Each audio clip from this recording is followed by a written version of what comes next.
Selamat pagi semua. Materi kita pada hari ini kita lanjutkan yaitu di halaman 36. Coba kamu buka halaman 36 yaitu tumbuhan sumber kehidupan. Kita ketahui pelajaran kita sebelumnya, Indonesia merupakan negara kepulauan yang terletak di daerah garis khatulistiwa yang memiliki dataran tinggi, dataran rendah dan juga perairan. Nah, jadi kalau dataran rendah adalah dataran yang memiliki ketinggian 0 sampai 200 meter di atas permukaan laut. Ya, hampir semua daerah provinsi di Indonesia terletak di dataran rendah. Jadi, tumbuh-tumbuhan yang tumbuh di dataran rendah itu seperti padi, palawija dan tebu. Kita ketahui padi itu adalah nasi, itulah makanan pokok bangsa Indonesia. Nah, jadi negara Indonesia memiliki banyak wilayah pantai karena negara kita merupakan negara kepulauan seperti yang sudah Ibu sampaikan. Negara kepulauan atau disebut juga dengan negara maritim. Kalau tadi dataran rendah 0 sampai 200 meter di atas permukaan laut, dataran tinggi adalah dataran luas yang ketinggian lebih dari 200 meter. Ya, ketinggiannya lebih dari 200 meter di atas permukaan laut. Kalau dataran rendah 0 sampai 200 meter. Kalau dataran tinggi 200 meter di atas permukaan laut. Nah, jadi beberapa dataran tinggi di Indonesia itu adalah dataran tinggi Dieng atau di Jawa Tengah, Malang, dan dataran tinggi Jawa Timur. Nah, jadi dari keadaan negara kita yang merupakan daerah atau negara kepulauan yang terletak di daerah garis khatulistiwa, banyak tumbuh-tumbuhan atau tanaman yang sangat bermanfaat bagi kehidupan manusia, khususnya tadi padi, yaitu nasi yang menjadi sumber makanan pokok bangsa Indonesia. Ya. Nah, jadi dari teks yang sudah ada di halaman 36, tumbuhan sumber kehidupan. Di halaman 37 ada istilah diagram di bawah ini berdasarkan informasi dan ide pokok dalam bacaan. Minggu lalu Ibu sudah menjelaskan bagaimana cara mencari ide pokok dan bahkan sudah kita kerjakan, yaitu mengembangkan paragraf-paragraf dari suatu cerita menjadi sebuah tulisan berbentuk karangan. Nah, jadi dari halaman 37 ada 5 paragraf. Ya. Istilah diagram di bawah ini berdasarkan informasi dan ide pokok dalam bacaan.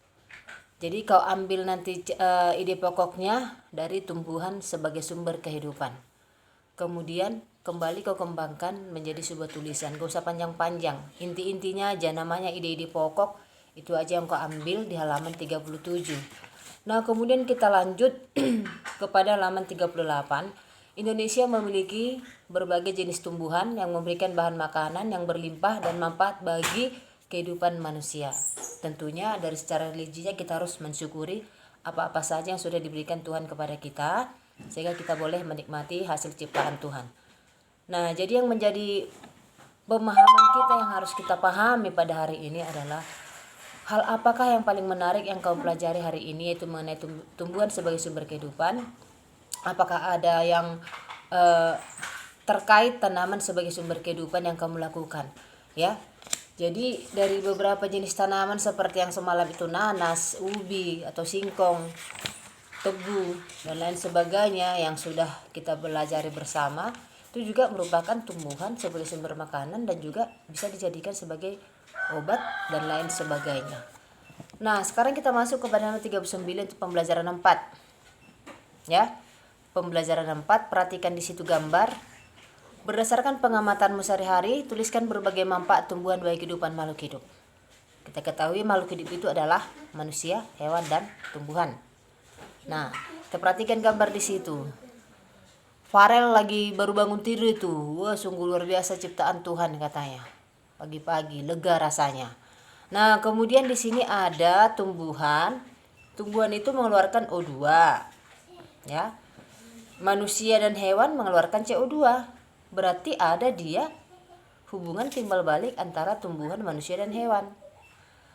Ketika pagi hari kita bangun, pasti kita segar ketika melihat tumbuhan hijau, ya, klorofilnya.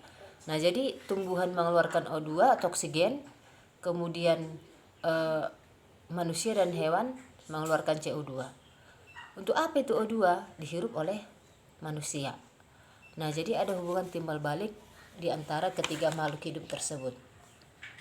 Nah, yang menjadi tugas kamu, ya, setelah kau pahami apa fungsi dari tumbuhan tadi, manusia dan tumbuhan bagaimana hubungannya, perhatikan halaman 40 Tulislah manfaat tumbuhan bagi makhluk hidup dalam diagram berikut. Manfaat tumbuhan bagi makhluk hidup dalam diagram berikut. Itu ada gambar bunga. Kamu kan sudah menanam bunga ya, pelajaran SBK. Jadi apa manfaatnya? Tapi bukan hanya bunga yang sudah kamu tanam. Tumbuhan itu berbagai macam ya. Banyak tumbuhan. Ada tumbuhan padi, ada tumbuhan jagung, banyak jenis-jenis tumbuhan. Jadi apa manfaat tumbuhan itu bagi makhluk hidup dalam diagram di bawah ini bagi kehidupan manusia? Kita perhatikan tabel di bawah ini. Tumbuhan berkembang biak untuk menjaga kelestarian jenisnya sebagai sumber kehidupan bagi makhluk hidup lain. Oleh karena itu, manusia memiliki peran untuk melestarikan tumbuhan sehingga tercapai kelangsungan hidup tumbuhan merupakan salah satu bentuk pengamalan nilai-nilai Pancasila. Ya, jadi pada hari ini hanya 2 tugasmu. Yang pertama tadi membuat ide-ide pokok dalam bentuk paragraf halaman 37. Kemudian yang kedua, kamu menuliskan manfaat tumbuhan bagi makhluk hidup dalam diagram atau boleh juga dalam bentuk tabel ya. Tuliskan manfaat tumbuhan bagi makhluk hidup. Bukan hanya satu tumbuhan, katakan saja tumbuhan, berarti tumbuhan itu beraneka ragam. Jadi apa manfaatnya bagi makhluk hidup? Makhluk hidup itu ada 3, manusia, hewan, dan tumbuhan. Jadi yang dimaksud di sini manfaat tumbuhan, makhluk hidup yang satu, apa manfaatnya kepada manusia dan hewan, terutama untuk manusia. Jadi Ibu rasa tugasmu hanya 2 pada hari ini.